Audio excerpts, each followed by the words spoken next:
She kicked me out. Now she wants in. 2 years ago, my daughter stood in my kitchen, her kitchen.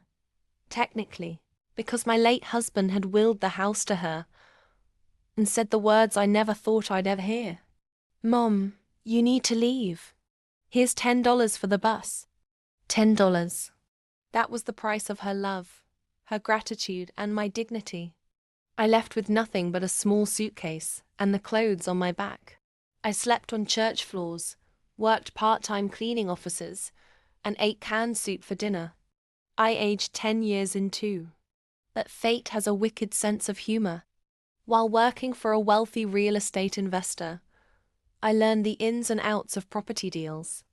One day, a small, run-down cottage came on the market for a shockingly low price.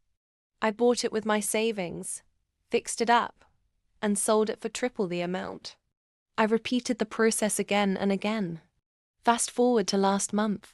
I now live in a fully renovated $900,000 waterfront home, sunset views, marble kitchen, the kind of place my daughter always dreamed of. And I own it outright. So imagine my face when I heard a knock on my door and saw her standing there, tears in her eyes. She told me her husband had left. The bank had foreclosed on her house, and she had nowhere to go. Mum, she whispered, can I stay here for a while?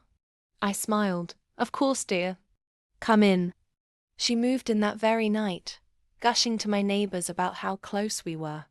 For the first week, she lounged on my couch, ate my food, and spoke as if the last 2 years hadn't happened. Then, my plan began. On the second week, I invited the entire neighborhood for a wine and cheese evening. My daughter was thrilled, until I made the announcement.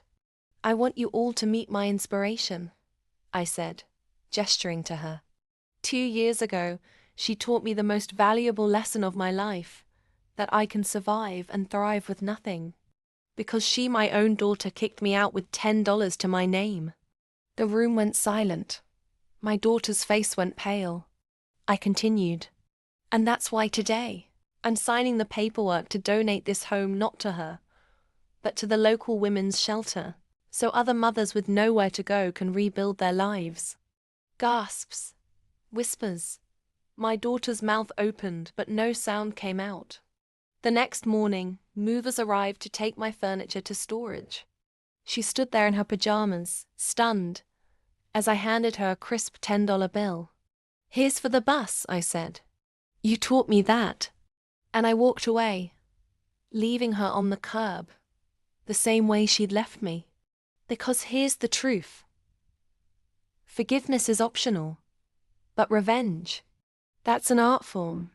If you crave more stories where betrayal meets poetic justice, hit that subscribe button right now. The next one will make this look like a warm-up.